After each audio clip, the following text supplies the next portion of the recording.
Ну что же, еще раз добрый вечер, дорогие коллеги. Позвольте поприветствовать вас. Вы подключились к коллоквиуму отделения теоретической и прикладной лингвистики.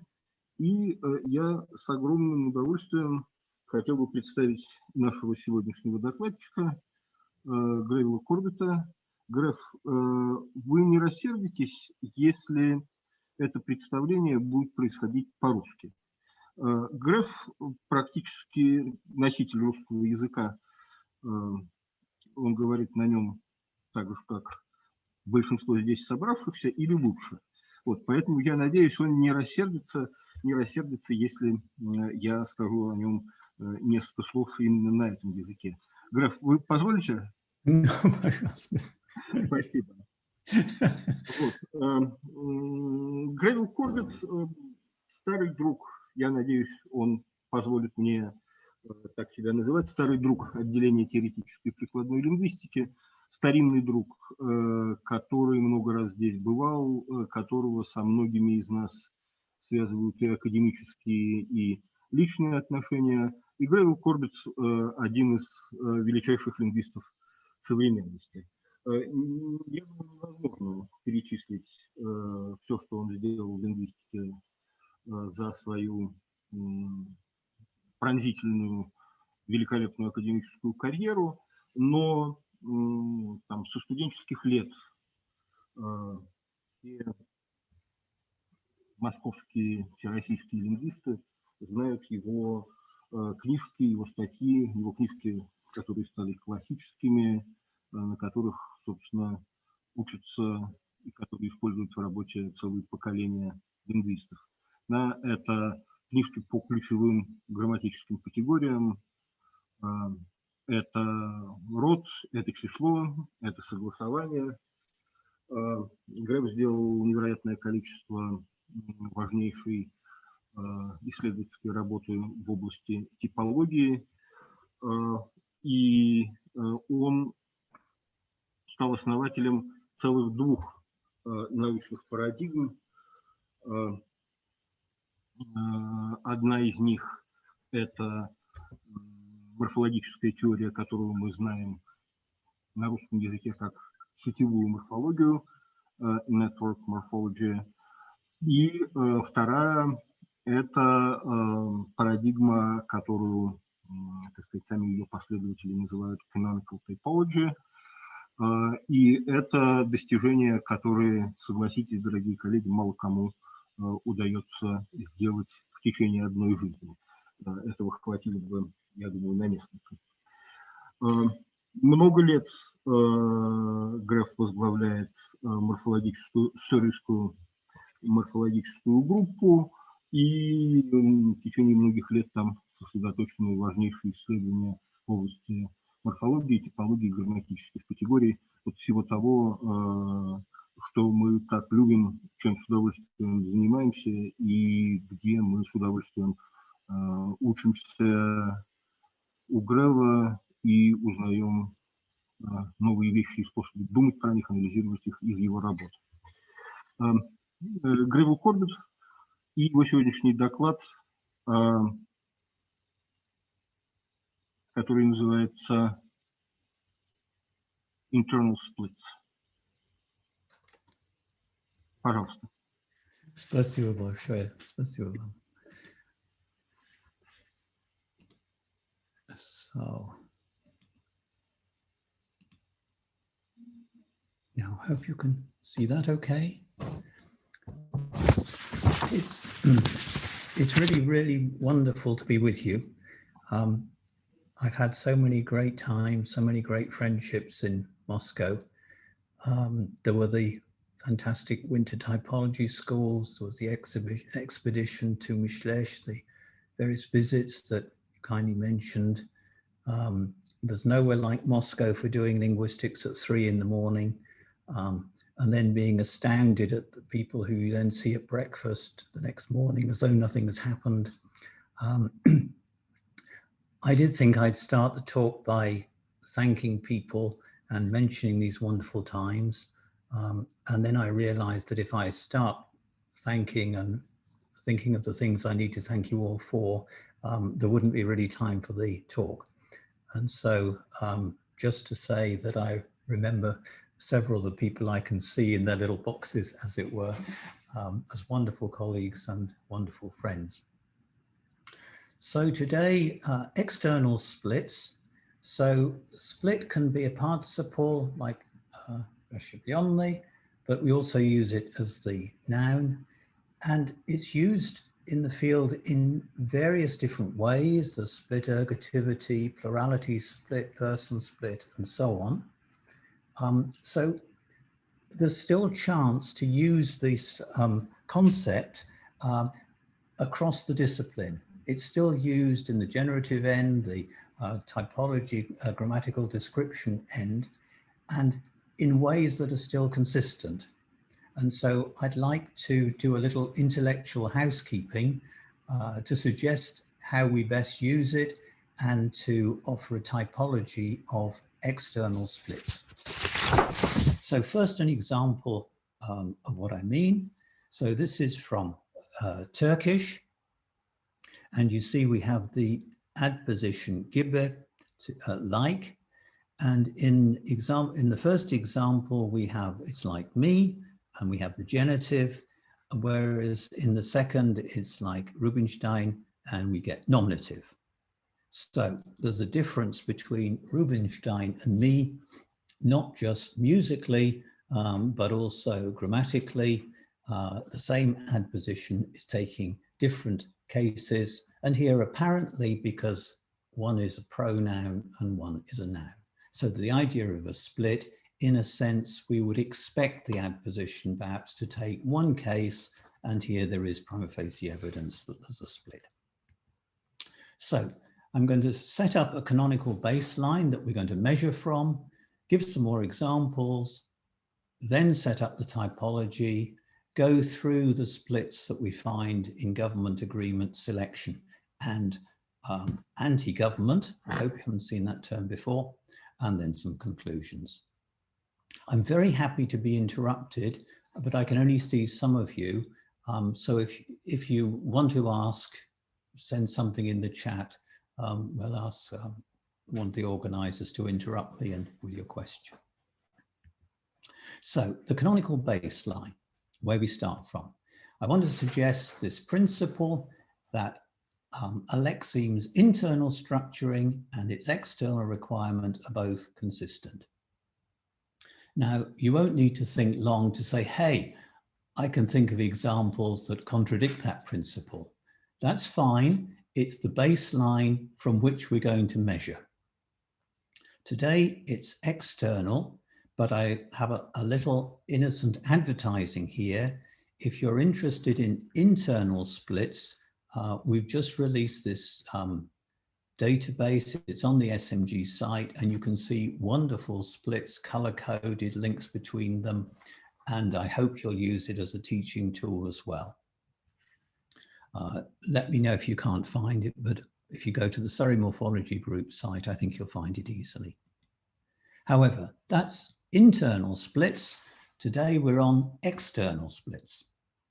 What a lexeme requires of another, which according to this principle should be consistent.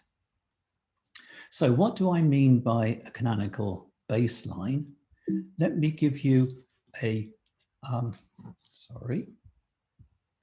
now this isn't history of science, this is a little parable. This is Fahrenheit, one of the all-time greats in science.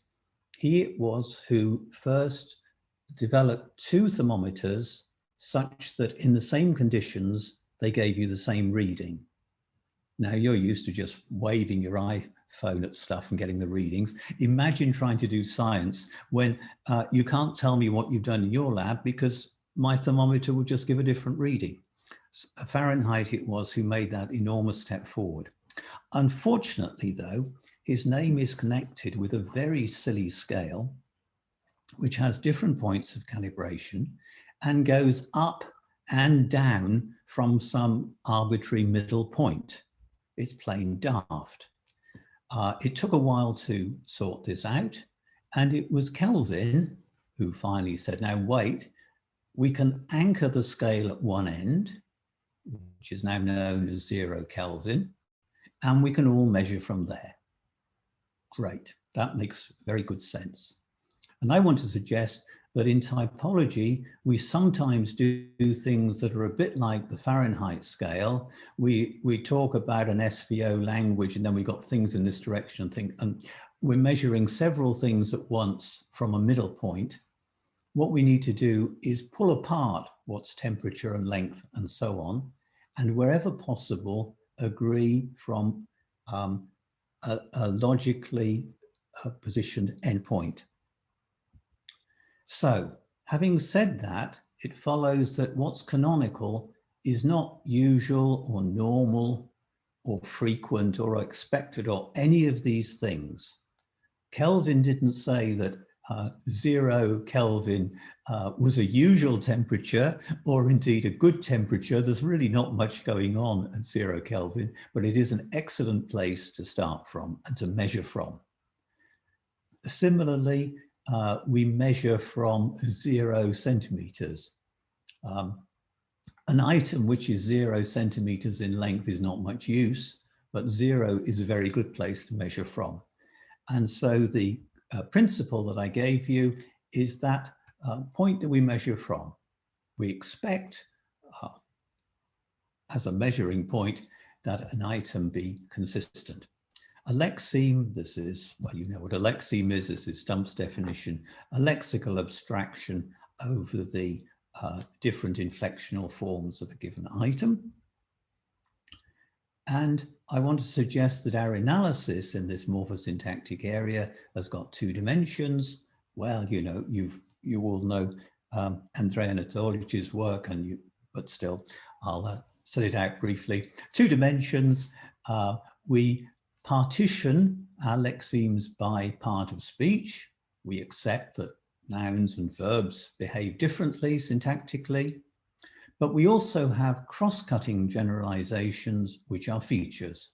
We need to say that, let's say, gender affects both adjectives and verbs, and so we make that cross-cutting generalization. And I'm going to suggest that a split is what happens when, given a well-grounded part of speech inventory and a well-grounded feature system, if we need to make an additional partition in either of those 2 dimensions, then that's a split. Now, a well-grounded part of speech inventory, of course, doesn't come for free. That's hard work. And so is the feature system, as you know from the wonderful tradition of research in Russia. And given a split, we may want to say, not sure that really is a split. What's happened is that we didn't get the part of speech inventory quite right. We can tweak that and the problem goes away, or we can tweak the feature system. But I hope to convince you that at least some of the examples I'll present are genuine splits, and it doesn't make sense to fiddle with either of the speech, part of speech inventory or the feature system. So that's by way of introduction. I was serious about interrupting me if you'd like. On to some more examples to show you the sort of things we're trying to get into our typology. Well, here's a Russian one. This is from Platonov. It's all the writings that were available easily at the time electronically. And in this construction with longing for and missing and so on, in this corpus, we get examples like 3, paribionku, dative, and panyom, locative. So here again, we have a split. We would, in the canonical world, or should take a particular case, but here we see again a different case, apparently according to the part of speech of the governed item. We'll come back to that one. Then Mari, pretty similar really with the postpositions, genitive of the pronoun in 5, nominative of the noun in 6. I haven't marked the nominative there. It's the form without a case marker is the nominative. And as you know, Mari has very mobile affixes, and so it's not clear where you would put the lack of a nominative or the lack of a case marker. But anyway, pronoun versus noun, just as apparently in Platonov. Now, compare Russian with Belarusian, and here we have examples from Atrakovich's dictionary. So, a championship по футболу, for football, dative, but the skiing championships are по лыжах, locative. So the difference is that football is singular and skis are plural. So here we have a split according not to the part of speech of the governee, but in this case, according to its number. And just one more, the famous case of Georgian, where as you change the tense, aspect, and mood of the verb, so the case frame changes. So this is, again, different from the ones you've seen before. Here, it's the tense, aspect, mood of the governor, the verb, which impacts on the case requirement externally. So that's the sort of data we want to cover in our typology. Let's go for it. So first off, we need, this is going to be very low-level primitives. We need to get some binary relations between lexemes. Take a really trivial example like German die Frau. Die agrees with Frau in gender and number. In an asymmetric way, in a very simple-minded way here, I simply want to say that the definite article in German has a form to match every morphosyntactic specification of Frau. Whatever you do with Frau, there will be an article for it, but not vice versa. There are forms of the article for which there is no legitimate form of the noun. So very simply then, agreement is asymmetric, however we choose to model it.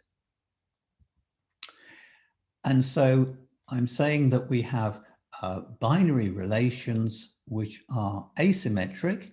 So in agreement, as we've just seen, we have a controller and a target, which, as it were, has to match what the controller requires.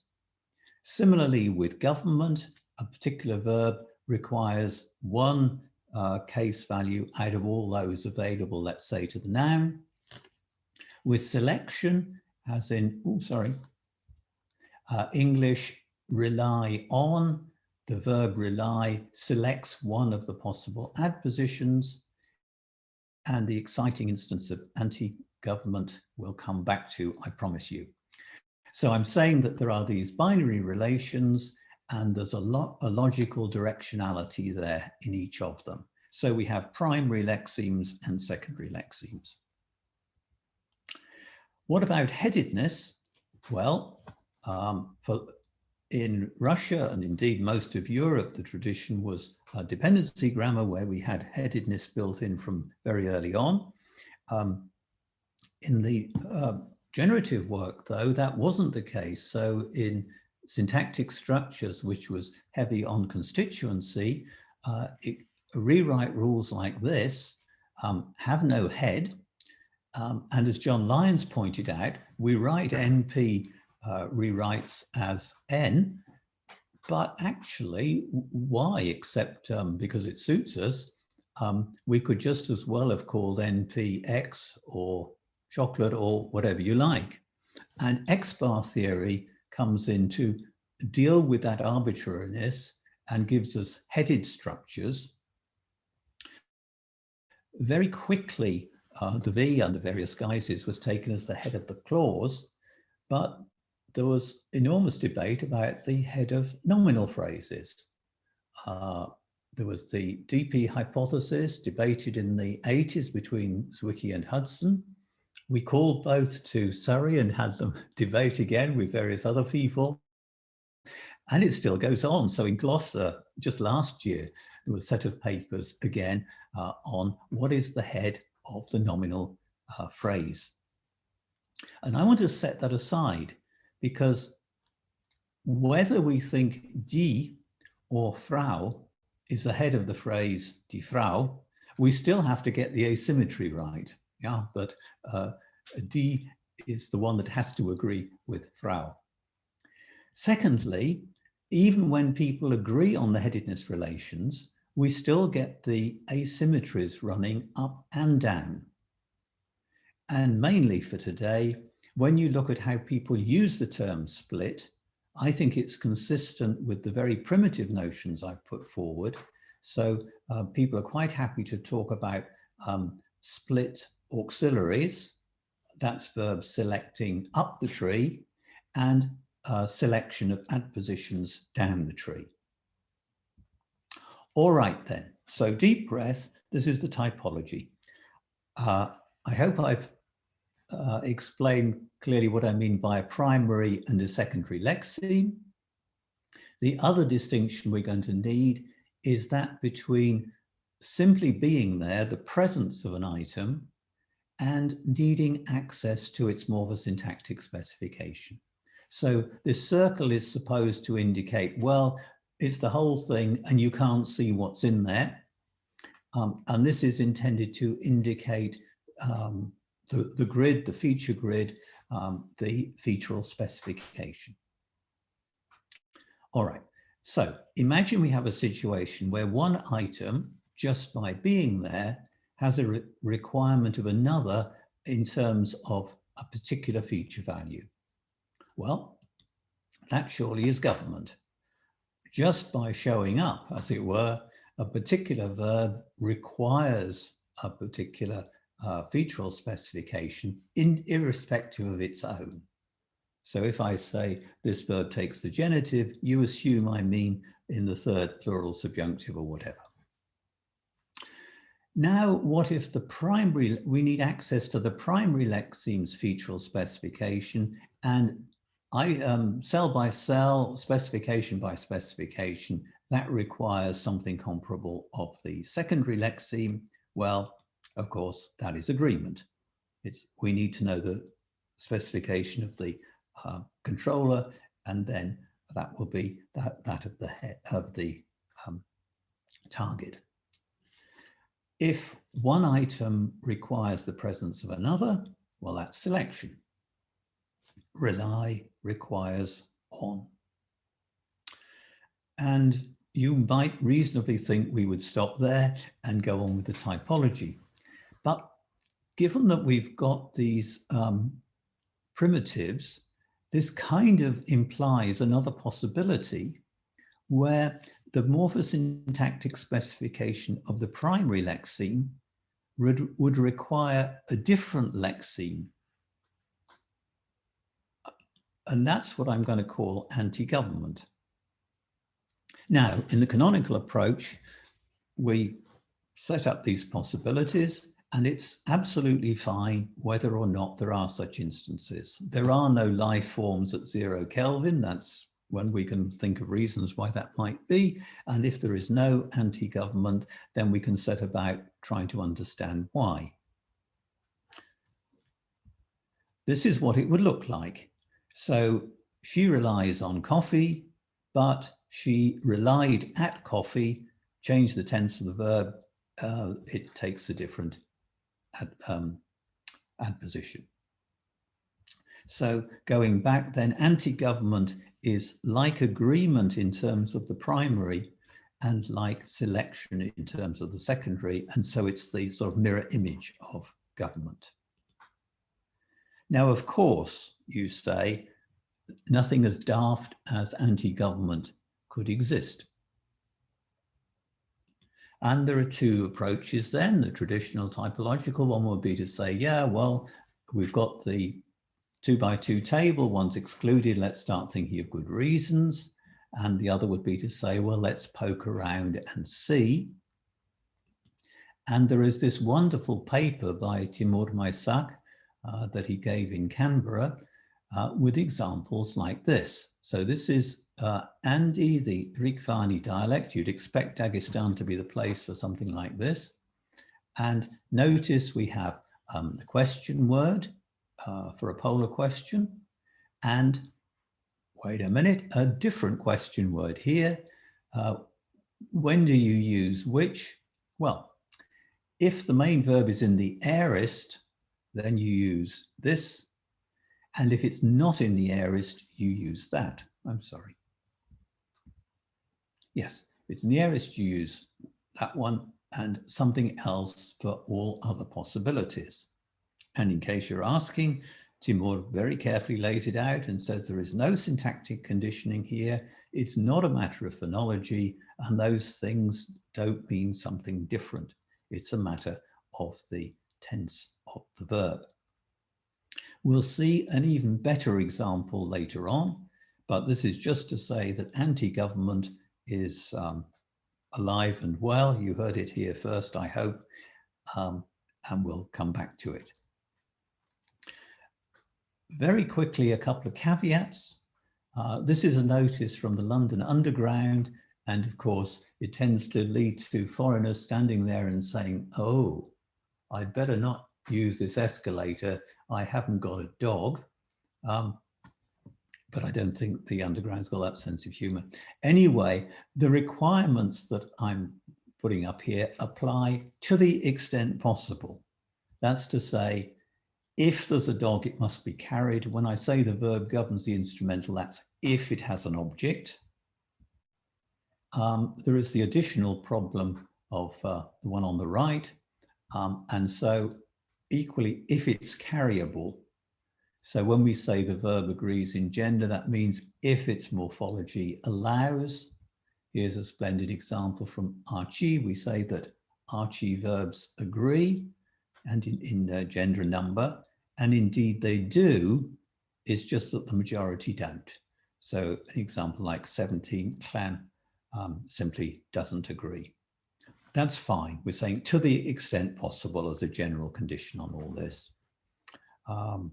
Yeah, and that these splits can interact with others, giving you all sorts of effects, but we'll start with the simpler ones.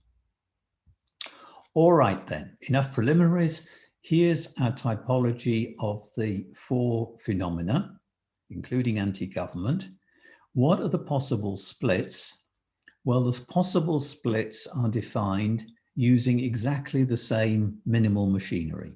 So let's start with government. We could have a split which is to do with the primary lexeme, and there are 2 ways that this could happen. First, we might need to partition the lexemes. That's to say, some do this and some do that. Or we might need to partition in the other dimension and say, according to the morphosyntactic specification, they do this or that. What does that mean in real life? For the first one, we could say Russian transitive verbs take their object in the accusative. Ah, but wait a minute, we need to partition off a class of verbs, the upravlyat and verbs like that, verbs of management which take the instrumental. So this is a further partitioning of the verbs into 2 classes. Partitioning in the other way, you've already seen, that was the Georgian type, where a Georgian verb in one tense aspect mood takes this case frame and in another takes another. So we've got the partition according to the part of speech or according to the featural specification. But we can do just the same with the secondary lexeme. And you've seen that already. So with Russian Platonov style, the distinction is according to whether the lexeme is a pronoun or a noun, and contrast that with the Belarusian type, which is whether the governee was singular or plural. So we have, according to the machinery we've set up, we have 4 types of possible split government. and we've now seen all 4 of them. Well, moving on, we could say the same about agreement. There should be 4 types of split agreement and 4 potentially of each, which gives us a 16-way potential typology. So the logic of it is that for each of those 4 cells, there are 4 possibilities. We can partition the primary lexeme according to the lexemes or according to the morphosyntactic specification, so the lexemic split or a featural split. And the same is true for the secondary lexeme. So that's 4 by 4, 16 possible splits. So for government, those are the 4 possibilities, and those are the 4 types. So Russian quirky case is splitting the lexemes. Some verbs do this, some do that. In the other direction, Georgian tense aspect mood. For the secondary lexeme, that's to say the item governed, that can be a lexemic split, Russian po, and featural split, Belarusian pa. So there it is in clean and neat form. Let me show you something a little more real. So here's real Belarusian, pa, at, and there was a study by Peter Mayo way back in the times when we used to read books and write out the examples as we found them. He did this for a corpus of Belarusian, and I've taken just a part of his corpus in detail. In the plural, every last instance was locative. Leave that out. In the singular, there are a lot of instances of syncretism where you can't tell whether it's dative or locative, so leave those out. And then this is the clean and neat situation. This is what he actually found. So in the singular then, counting the datives, that you can see there are 4 different authors along the top, and these different relations, these are Peter Mayo's translations of the functions, if you like, and you can see it's really quite complicated in that different authors not only have different different percentages, but also they use the different uses to different degrees. But the take-home message is there are 33% dative, 67% locative, and so the clean and neat picture isn't quite right. It's that in the plural, in this corpus, it's only locative. In the singular, there is a choice, which is, of course, non-canonical. And note that the change in Belarusian is going in the opposite direction to Russian. It's going in favor of the locative. So that's what you've seen so far, 4 possible splits, and you've seen an example of each. You've also got the notion that things are not necessarily clean and neat, and let me show you some more instances of that. So Turkish, which I gave as the first example, what's there is true, but it's a bit more complicated than that. If you look more widely, it's true that with the noun you get the nominative. With the pronouns, it can be genitive, it can be nominative. Turkish has this distinction between plural and multi-plural, and there's quite a literature about when you use which. The multi-plurals also go to nominative, as does the third plural. So we'd have to say the secondary lexeme is split between pronoun and noun. Noun takes the nominative, and within the pronoun, we need to split further. It's also, of course, a primary lexeme split, because this is true of gibi and 3 other adpositions, which we need to partition from all the other adpositions. So to specify this apparently simple split, we need those 3 stages. And here's one for Piotr, who I saw was around. This is Latvian. So first off, there's a split within the primary lexeme in that there is a debidative with the prefix ya, as you see, and that changes the case frame. And when it does, what you get is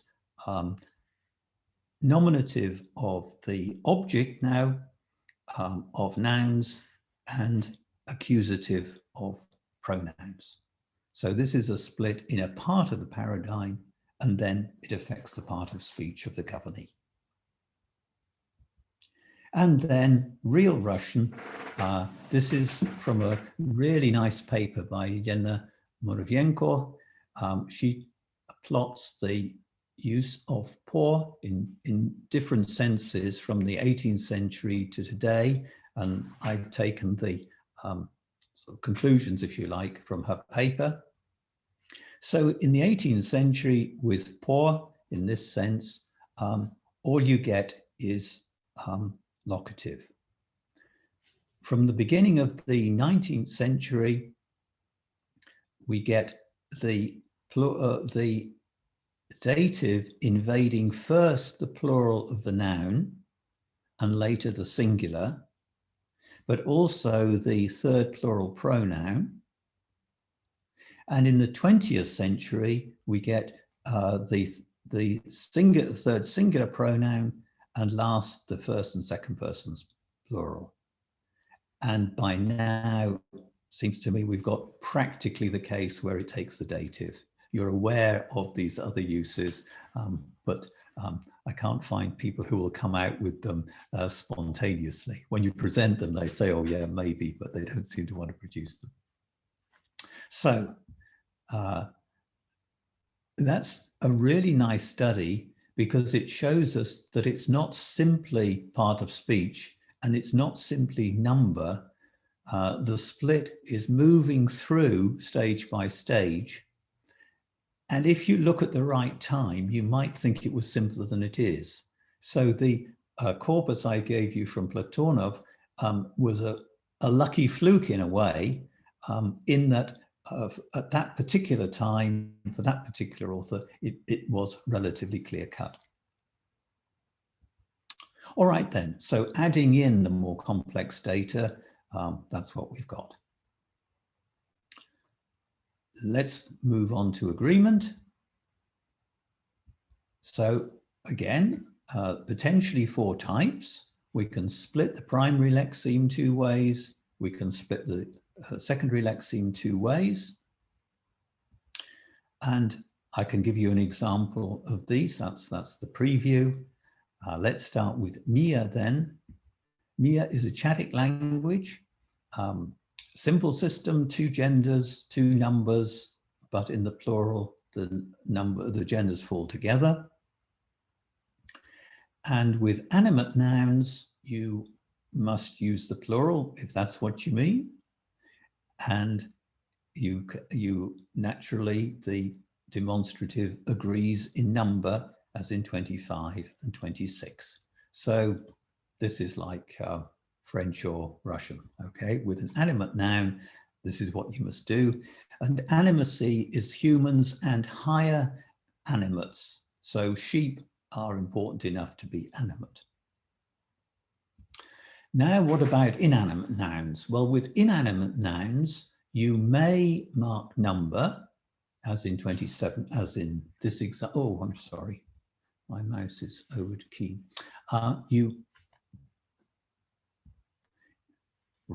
You may mark number as here, but you don't need to. With inanimates, number plural can be marked or not marked, both grammatical. But this is the crazy thing. Even if you mark number on the noun, you may not agree in number. You may not get a plural here. Nevertheless, agreement is going on because you have the gender of the singular. Okay, so you have masculine singular agreement with a masculine plural noun and feminine singular agreement with a feminine plural noun. and the plural is ungrammatical. So this is a nice animacy hierarchy effect. The boundary comes, as I said, higher and lower animates. And in terms of marking, you must mark it on animates and you may mark it on inanimates. But in terms of agreement, you cannot have plural agreement with an inanimate noun. So that was the first type of split. We have to partition off the animate nouns from the inanimate nouns in order to give the agreement rule. Can we get a split in the other direction? Yes, we can. This is Seba Croat, the word oko and I, so they haven't had glass invade as in Russian. So they've preserved oko, and oko is not surprisingly neuter. We say njezino oko, her eye.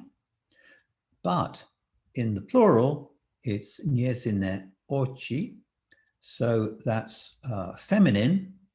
So this is a noun which switches gender. The agreement then depends on its featural specification, that's to say whether it's singular or plural. To show you what the system looks like, those are the possibilities, those are the agreements that it takes. And here you might say, oh, well, shouldn't you have changed the feature system? Shouldn't you say there are 4 genders? Well, you could, I guess. But the point is, there is only oko and the word ucho, an ear, which behave this way. There are just these 2 nouns which are neuter and feminine. So it's not like Romanian. Secondary lexemic split. So the agreement is going to differ according to the part of speech of the governee, the target. Here's Bulgarian. Here, when you use the voi equivalent politely, the verb will be plural, as in 30, but the adjective is singular, as in 31. So both of those are addressed to a single person, and somewhat as in Russian, plural verb, singular for a long form in Russian. Now then, this is one I'm very proud of, so do enjoy this one. How are we going to get a split according to featural specification of the secondary lexeme? That at first sight seems impossible. After all, the point about agreement is that the things match. So how can this happen? Well, it can. Seba Croat again, the noun detsa. This is so dete is a child and its plural is detsa. And the correspondence is totally crazy because detsa inflects like the word žena, a woman. So it has a singular paradigm, but it is the plural of dete. So it's got all the wrong syncretisms, the wrong number of case distinctions and so on. And the agreements are totally wild. And for today, just this one. So if we have a relative pronoun, this will take its case from its own clause, but this will in turn affect its agreements. So in 32, detsa koju vidite, the children who you see, vidite requires accusative, and so we get koju. And believe me, the only description possible for koju is feminine singular accusative. This is unambiguously children. The children who you see, koju is feminine singular. On the other hand, if the relative pronoun is the subject of its own clause, and so will be nominative, what you get is 33. Detsa koja su promenila svet, children who changed the world, where su is the third plural clitic, that can only be plural. Promenila only makes sense as a plural neuter, and koya, I would argue, is neuter plural. So the point is that there is a split here. The agreement of the relative pronoun depends on its own case. I'm very proud of that one. Anyway, so now you've seen 2 phenomena, 4 possible types of split for each, and you've seen an example of each.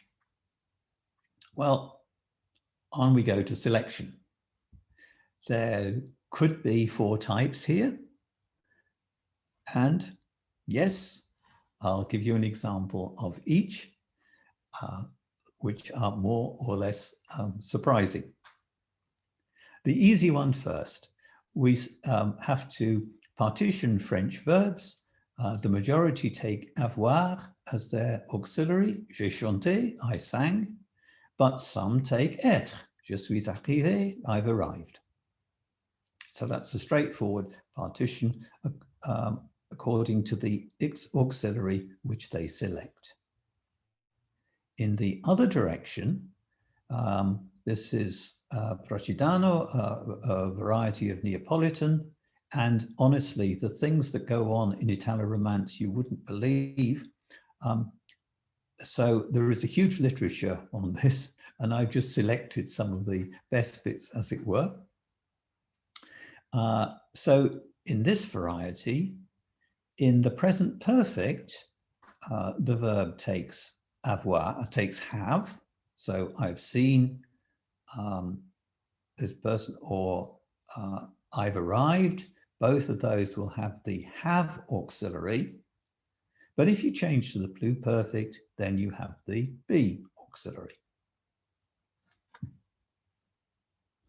Okay, secondary lexeme, lexemic split. So Lithuanian, pluralia tantum nouns take a different set of numerals, especially for them.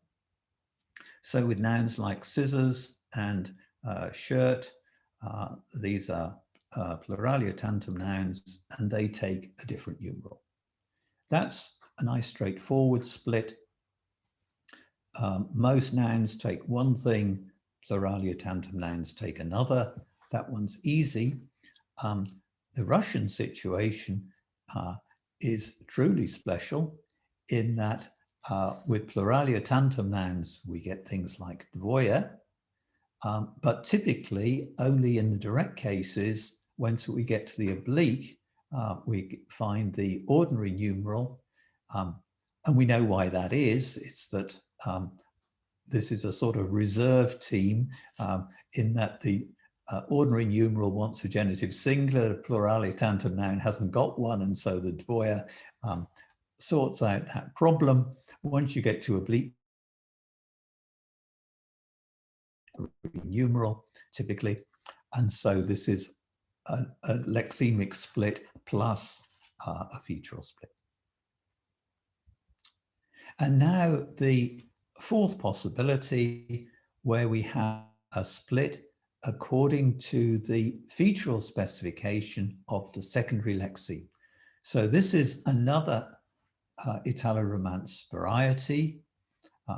This is Eastern Abruzzese, and the different ways in which you would want to say I, you, or so on made a cake. So when the auxiliary is first or second person, it will be be, but if it's third person, it'll be have.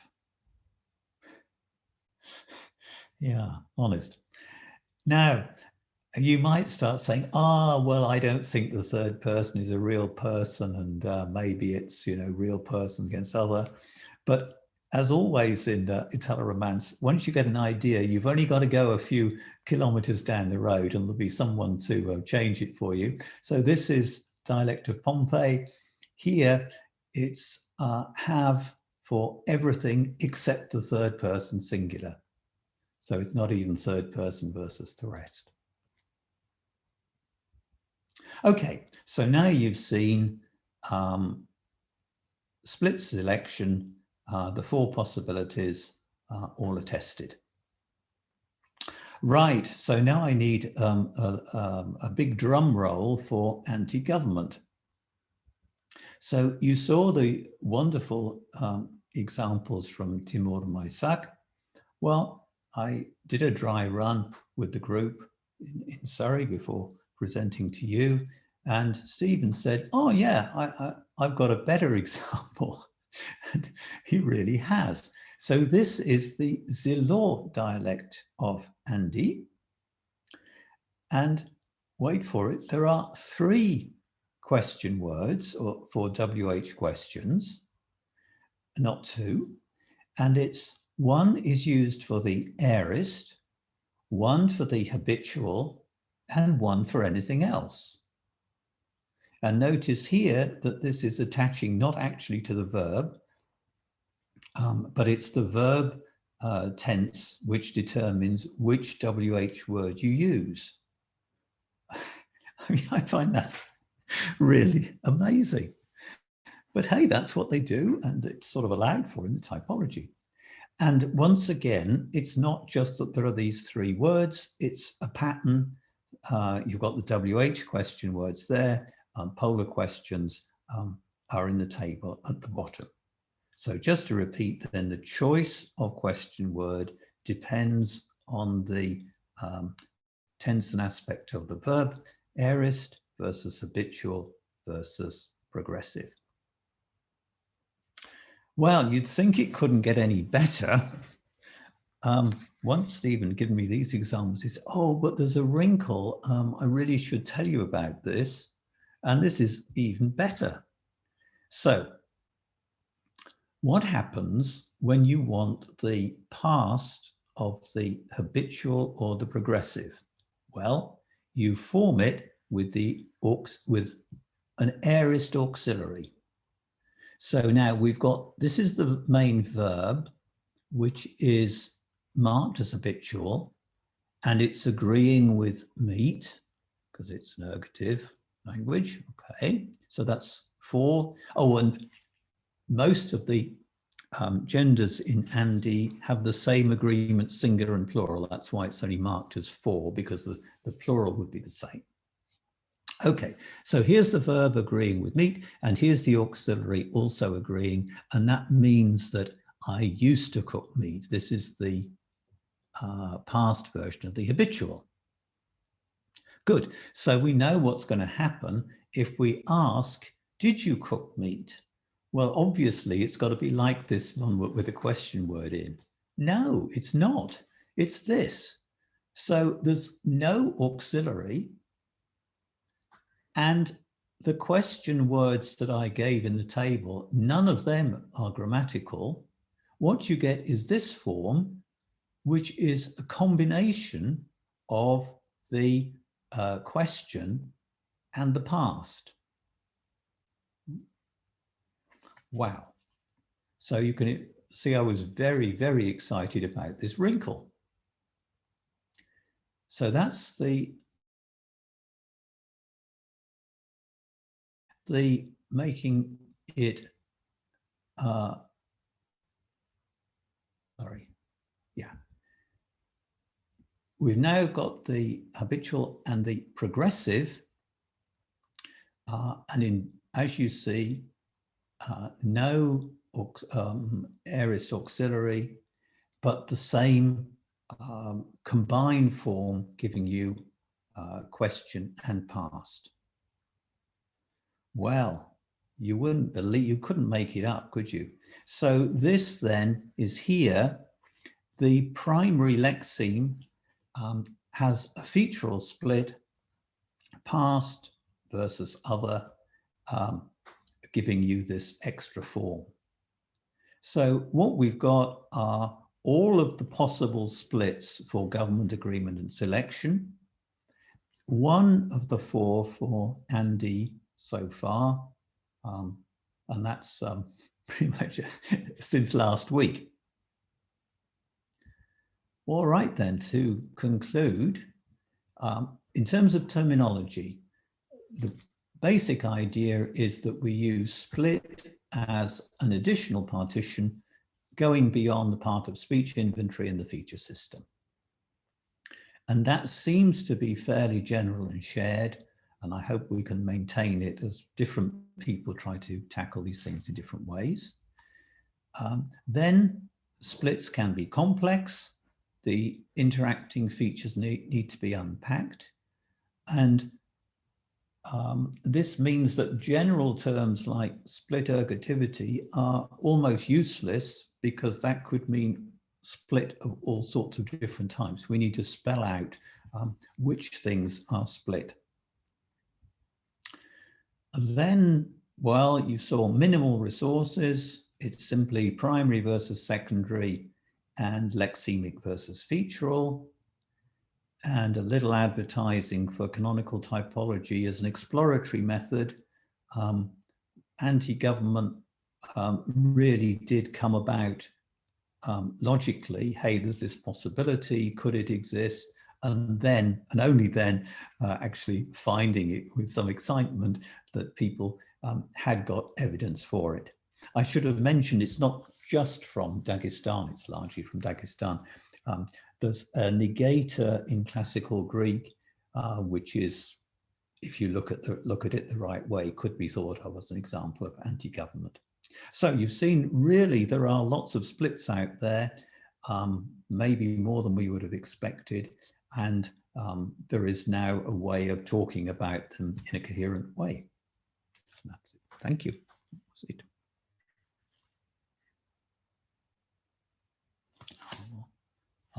I'll leave the screen shared for a moment in case people want to ask about particular slides. Dear Gref, if you don't mind, I'll turn into Russian. It will be much easier for me. Спасибо, спасибо. Я думаю, что лучше свернуть экран, тогда мы будем видеть всех участников, кто будет поднимать руки и задавать вопросы. Пожалуйста, дорогие коллеги, кто хочет что-нибудь спросить в чате, я так вижу, вопросов не появилось, по-моему, если я не ошибаюсь. Да, в чате вопросов нет, пожалуйста, поэтому кто хочет спросить, просто, мне кажется, включайте звук и говорите голосом, это будет нормально. Okay.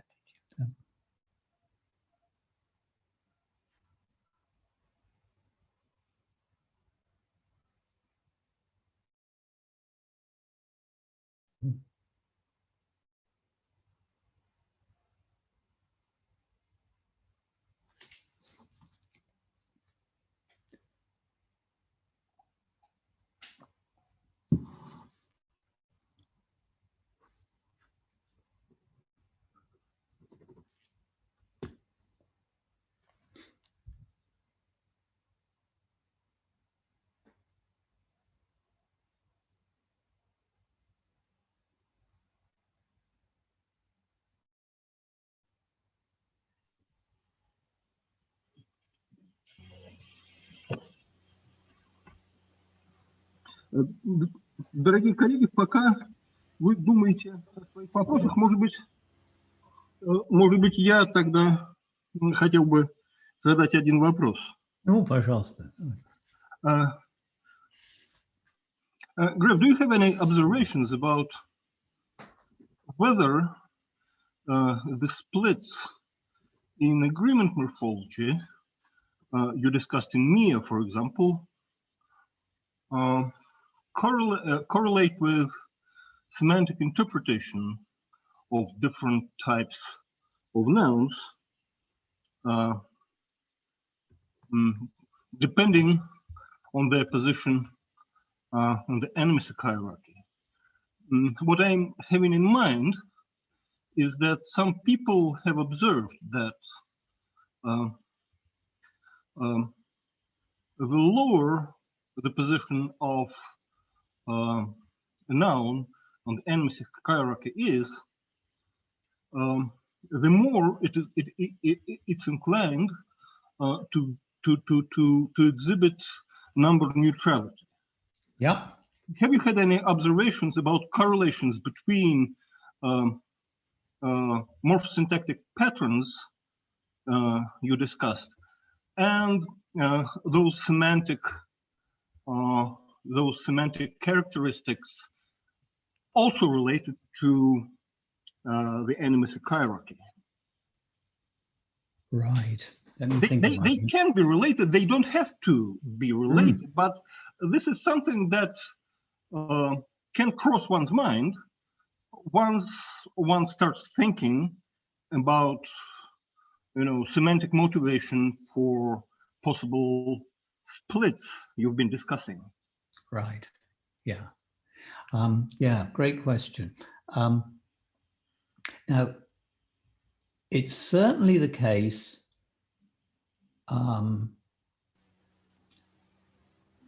Yeah, so the Mia example is a very nice one, and nice and clear cut. There are others that aren't quite as clear cut, but which are in a sense comparable. So lower items simply can't mark number and therefore don't have the agreement. That's the more usual situation. This very nice one of yes, you can mark number on the noun, but you still can't agree is rather neat. Another effect you get with the animacy hierarchy is that we tend to worry about singular and plural, but there's a lot of fun to be had if you add in other numbers, other number values. So if you've got a dual, you can have languages, of course, where dual and plural pattern together. If a noun's got a plural, it's got a dual and vice versa. But that needn't be the case. So you can get independent splits according to different number values. And so in a language like Slovenian, the singular plural choice is very much as in Russian or English, but there's a sort of higher threshold for the dual. And it's not that you don't bother to mark number, it's the choice between dual and plural there that comes higher. I see. Yeah. And then one more thing that's going on to do with animacy and perhaps also to countability more generally is that the lower you go, in some respects, the more open to sort of invading effects, if you like. So a language like Dutch, which is sort of moving from being like German to being a bit more like English in some sense, the items at the lower end of the animacy hierarchy are the ones where you're most likely to use the neuter, even though that's not their previous gender, if you like. So Jenny Oldring has got a nice thesis and papers on this. So I think the word milk, I can't remember which gender it is, but it's not neuter. But if you're talking about milk as a liquid, then you can make it neuter, which is, a stage on to making all inanimates neuter, if you like. Okay. So what I'm trying to say is these nouns lower on the hierarchy are more likely to be bullied by some other semantic property. And just one more. So think of English committee nouns. So you've got nouns which you can view as singular or as plural. So this committee have decided for me is 100% grammatical. And you say, oh yeah, we understand that it's because a committee has got a lot of members. Yeah. So why can't you say this forest are very beautiful? It consists of many members, just like a committee does. Yeah, but those members aren't animate members. And so English forest is simply singular, whereas committee is singular and plural with is furniture obligatorily singular? Sorry, is what? Furniture. Oh, furniture, right. Yes. Yes, that's a nice one too. That's obligatory. Yes. Mm-hmm. And I would add a question about data. What about the word data, Grev? Is it still... Oh yeah, data, yes. Right. The problem with data is that some of us think we know where it comes from. And so, of course, we have to make it plural when we think someone's watching or when we're trying to be clever. But as soon as we're not writing academic English, we tend to forget. So I think I write, the data are very exciting, and then I feel a bit guilty when I've done it. I think just showing off, really. All right. Thank you, Greg. We have one more question and a brief comment. So the question came from, we have two questions. The first question came from Maxim Fedotov.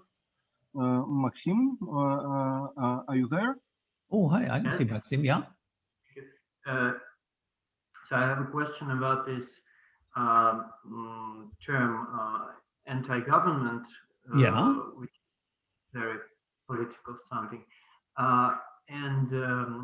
The question is whether to count something as anti-government, it just needs to be a separate word, morphosyntactic word, or it has to be, or we have to be sure that it is not a part of some paradigm, but rather some separate lexeme. Because what I was thinking of when I saw these examples from Andy was that probably these question markers actually form some sort of analytical paradigm of their own. So this could still count as agreement, probably, or government. Maybe I'm mixing things up, but not as anti-government. Right. Oh, that's a brilliant question. Thank you. I got myself into something of a tangle on this, and so I'll try and unpick it. So we can define what canonical anti-government would be. It would be that for every cell of the primary lexemes paradigm, it would require another lexeme, and that would be a thoroughly independent lexeme with a life of its own, not forming a paradigm. Where we would say, let me do it in English. So I rely at chocolate. She relies with chocolate. We rely, and so on. And we'd be able to show that at and have, at and with, and so on are fully independent lexemes and do their own thing. And if we had an example like that, you'd have to say, right, that's absolutely anti-government. Now, that's the canonical definition. We're not expecting everything to be like that. When we say we're going to measure from absolute zero, we're not surprised when the first thing we measure isn't actually at absolute zero. We say, oh yeah, well, you know, it's so many degrees. Where does it fit in the grand scheme of things? So if we have an example that's not canonical, that's not too surprising. And you haven't asked the same question about some of the other things which were also non-canonical. So when we say we have agreement of a Russian verb, we didn't say, but canonically, we should have a different form for every person and number and gender. Not that we have, okay? So we were quite happy to call that agreement, and we can put it in its position in the space, as it were, and say, well, yeah, it is largely so, and that's what we've all called it. So you're absolutely right in that those weren't canonical instances. They do form a sort of a paradigm, that's true. But then, if you think about it, so do let's say Russian prepositions.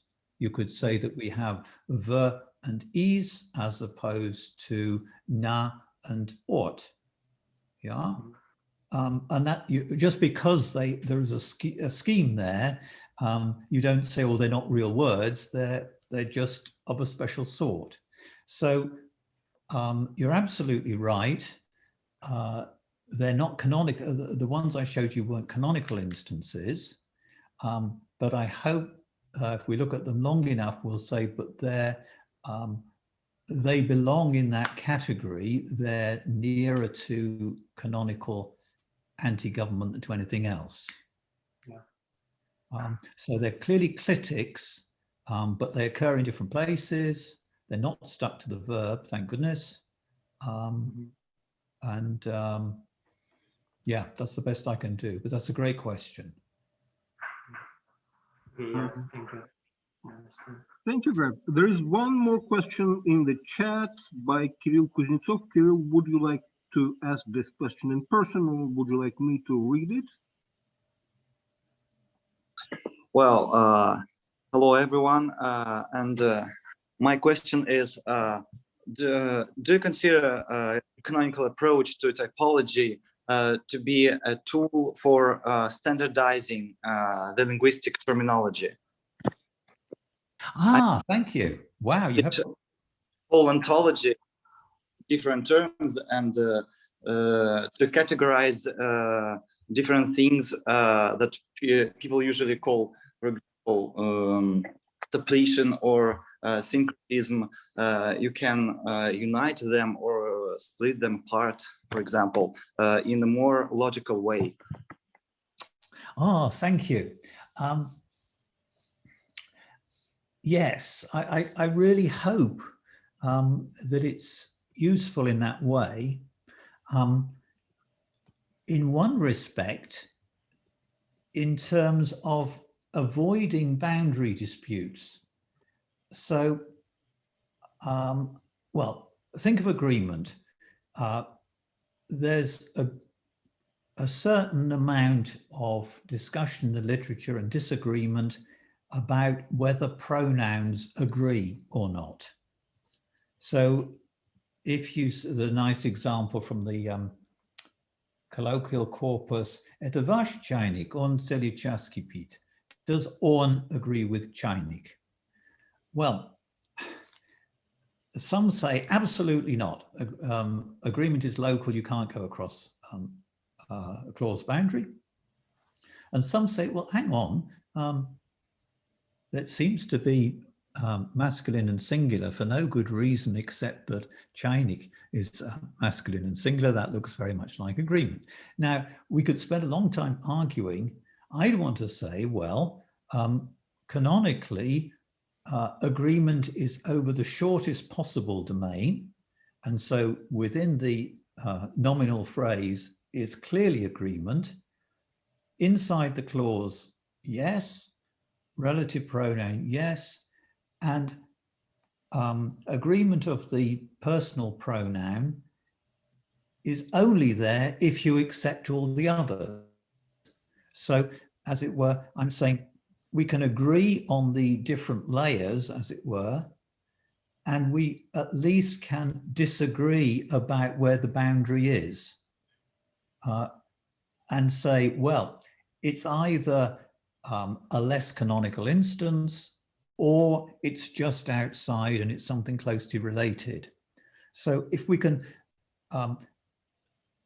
help make those sorts of discussions more fruitful, rather than being, it has to be yes or it has to be no, but rather it's clearly related and just inside or just outside, that's great.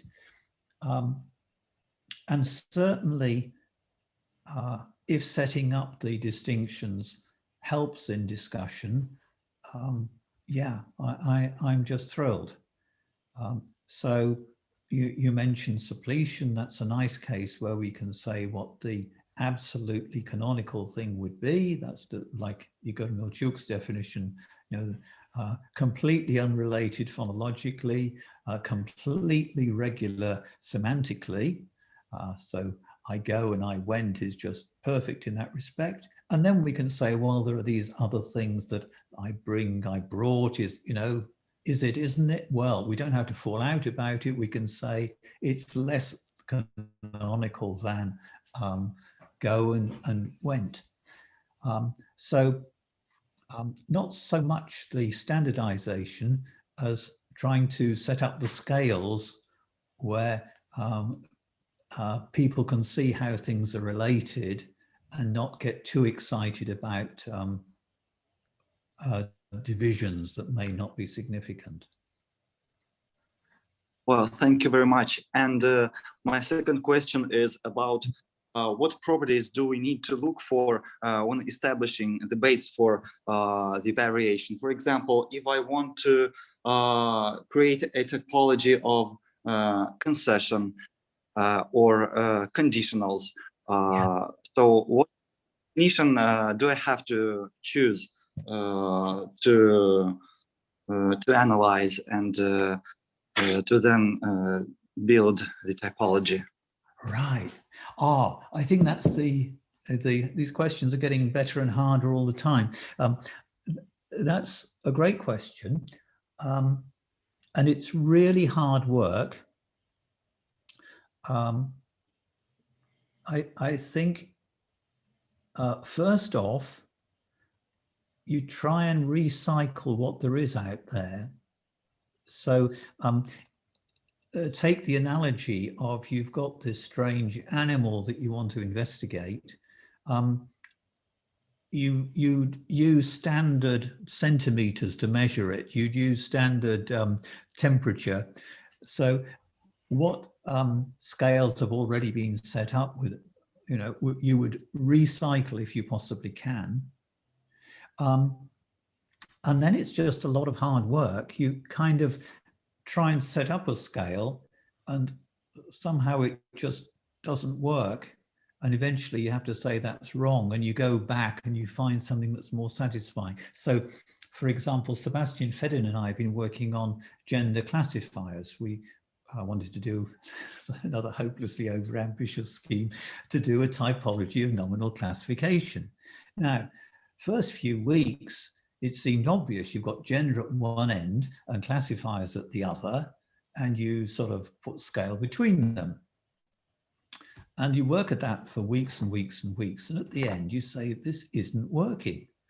Why? Well, the things that people call classifiers are so different that there isn't a canonical classifier.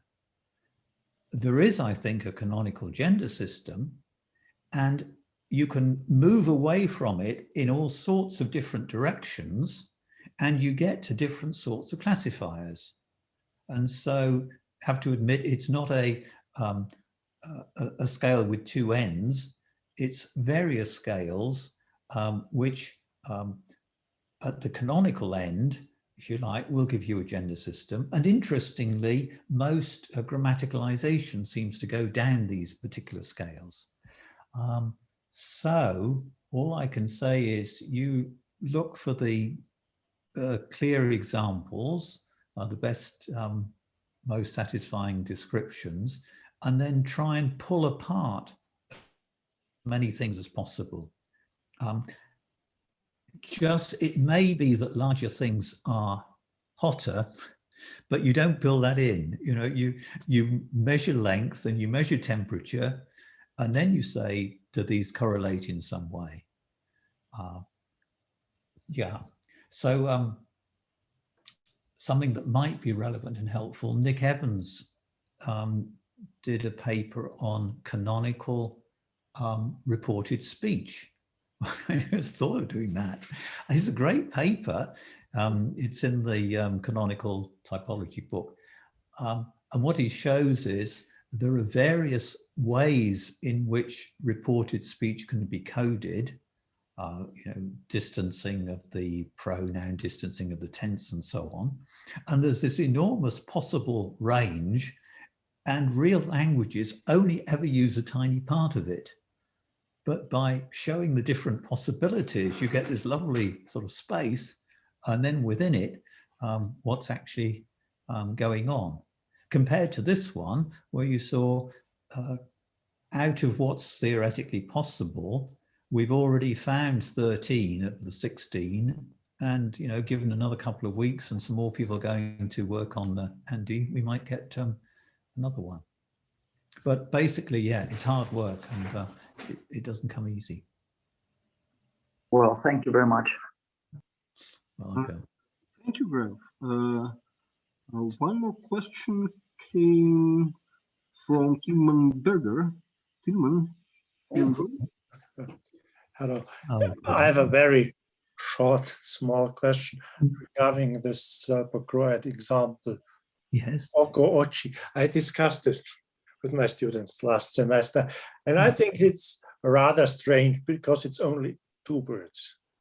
You said it's only yes, ucho, and I think it's a little bit different from these wonderful anti-government cases where you have whole classes of features, or somewhere you have classes of verbs. And I'm thinking, what would you do if there was only 1 word or so? Is it still a split? You have made a remark on Dutch examples where you mentioned that things, the neuter becomes more common. So is this the end of a process where body parts some time ago were feminine? I do not think so, but why is it only 2 words? And what would you say, is it if it's only 1 word? Oh yeah. In traditional grammar, I read once Slovak grammars where they didn't know that they have animus grammars. They do not see that they have this masculine form like in Polish, and they say there are some exceptions. Some words have got another plural. Would in traditional grammar you would say it's only an exception? Or? Okay. I think it's really good to ask the question, what would you say if there was only 1? What would you say if all items did this? And then the different things in between. Now, one thing to say is, well, that's a separate measure. We run from totally exceptional, which is where there's just 1 item out of the entire language that does something. And we can run all the way up to the situation where every last item does it. So think of Russian verbs. Nobody ever says it, but they're just amazingly, remarkably split because the feature structure of the present and that of the past is different. Now, I'd want to say that's an internal split. We didn't talk about internal ones. That's a really interesting internal split, but it tends to get forgotten because it's totally regular. But being regular and being split are orthogonal to each other. You could say, well, it would be even more interesting if only 2 verbs did it. Well, okay, we've got our preferences, but I want to say that's a different scale. We want to say how many are involved is really interesting, and what's going on is orthogonal to that. So to come back to oko and uko, clearly I would say we need an additional partition. When we say what do Serbo-Croat nouns do, we can say, right, there's so many thousand that are feminine and they behave this way, so many thousand that are neuter, so many thousand are masculine. But actually we need to say something else, and we need to say it about these 2. If there were thousands like that, we'd say, right, we haven't got the feature system right, or we haven't got the inflectional class system right. But because there's just 2, I would like to say, well, the standard account of Serbo-Croat is right. These 2 are exceptional. We need to partition them off. Now, where it comes from is really neat. So in Old Church Slavonic, ochi is the, wait a minute, now I'm going to mess this up if I'm not careful. It's the dual. It's the plural. The dual. The dual, yeah. The dual. Plural would be oka, but because you used to have 2 eyes, it's always the dual. No, oko is later. I'm sorry, I should have this at my fingertips. I think originally it's the plural which gets taken over because you don't make that distinction.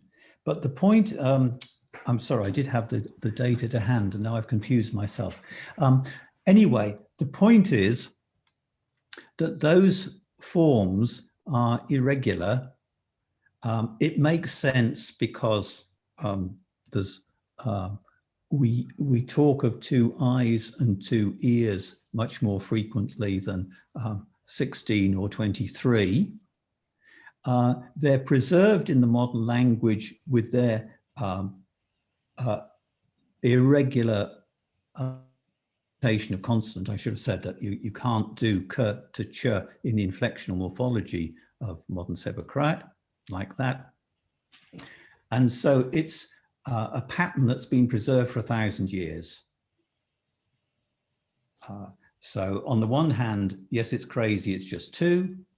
And on the other hand, it's totally stable. It's been like that, give or take, for 1,000 years.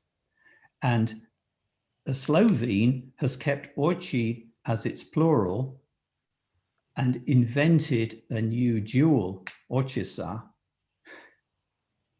There you go. So it's the old story of frequent forms surviving, just as, you know, it like pleci in Russian, the old dual there. Thank you. Yeah, sorry to have got confused in the middle there. Tanya Augustinova asks a related question. Could the form for oko, uko in Serbo-Croatian be just a remnant of historical dual? Well, I think actually this was the topic that was discussed just a second ago. Yeah. But I have, if I may, I have another small comment. On the Serbo-Croatian djeca. Oh yeah. And it's really a very, very special thing. And my question would be, would it? Well, that was slide 52, but we needn't really look into the slide at the moment. So my question would be rather to to this exercises 32 and 33. They might be they seem to behave like in Russian detvara or Bulgarian dechurliga. Then this is exactly sort of like a collective. Maybe this is something like in this direction. It's not really that straightforward plural. I think it's 52, if I'm not mistaken. Oh, sorry, I'll get there. Yeah. Oh, hang on. What is going on?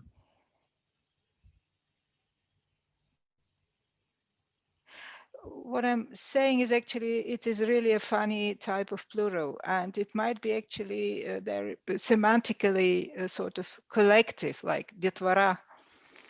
And if we just try to substitute it into the example, it might be, maybe we can invent some Russian parallels that would behave in the same funny way, so to say. So it's дитя, детвора, or ребенок и дети. Russian, it's anyway. So here, yeah.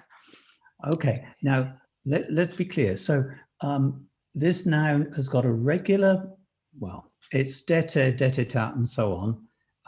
A small subclass, but it's got a regular singular. Yeah, obviously. Its plural is morphologically completely regular in the sense that it falls into a massively large inflection class. Exactly, because in Bulgarian this will be the same form, dete, deca. And then this, and the behavior is strange. I mean, this agreement behavior that we have in the second example. Well, yes, and this is linked to its inflectional behavior. So we've got a 6 or 7 case system, unlike Bulgarian, and this has got exactly the right cases, but in exactly the wrong number. Yeah. Okay. Yeah, So well, I mean the first, so the 32. So imagine the literal translation into Russian, something of the type «детвора, которую видим». It's really funny, but if it's not дети, but детвора, like, and then it will really be some, there will be some explanation why we have here singular feminine. Of course, the form is the one of the plural, which is shown actually then later in the plural neuter, because дети is neuter in Serbo-Croatian as well. So that was just a question to the data when I saw these examples. And this is again in the same line like what Tillman mentioned, that maybe this is the only one that you have in this funny behavior. It's not quite the only one. So there are nouns like bracia, brothers, and there's a couple more, but mainly that. The difference could it be something like the German Geschwister then? Brat, and so that one gives you masculine as alternative agreements. This one gives you feminine singular in attributive position, feminine neuter plural in the predicate typically, and very interestingly, the pronoun can be neuter plural, masculine plural, and even feminine plural. Whereas with bracia, brothers, of course, you don't get the, you get the feminine singular, neuter plural, and masculine plural agreements. Okay, thank you. It's this with bracia is somehow one could think in terms of like Gebrüder or Geschwister, something like what is also in German singular, and the respective agreement in the predicate might also be interesting to be, but it's not marked in a language like German. Okay, thank you, Grev. That was really interesting. Thank you, Tanya. Thank you, Grev. And I think we have just one brief comment in the chat, and it's about two different negation markers. Piotr Raseikin says in Middle Mongolian there were two different negators for past and present as opposed to the future, and this seems to be similar to Andi and Greek cases you mentioned. Wow, who said that? Peter? Oh, wow. Peter, that's terrific. Here, it's me. Peter, is this? Mm-hmm. Yes, I'm here. Can you hear me? Yeah, go on. Yes, it was just a short comment that in Middle Mongolic or Middle Mongols, there were two negators dependent on past, present versus future, or realis versus irrealis, and this seems to be similar to the situation with question words in Andi. Oh, that's absolutely stunning. Please, would you send me an email with a reference? Yes. I'd be absolutely thrilled, because I'm at the revise and resubmit stage, and the referees said, oh, what's all this anti-government stuff? What is it? And so on. And so one more example would be just magic. So if you would send me an email and a reference, I'd be absolutely thrilled. Thank you. Surely. Thank you. Дорогие коллеги, кажется, мы уже утомили нашего докладчика большим количеством вопросов, и, кажется, он ответил на все, которые поступили. Вот. Спасибо большое всем, кто принял участие в обсуждении, и, конечно, безмерная благодарность Греву за сегодняшний доклад, за воодушевление, которое, я думаю, что выразило все мнение, которое мы все испытали. Спасибо большое, Греф, и, пожалуйста, приходите, непременно приходите к нам еще. Мы всегда невероятно рады вас видеть. Спасибо вам огромное.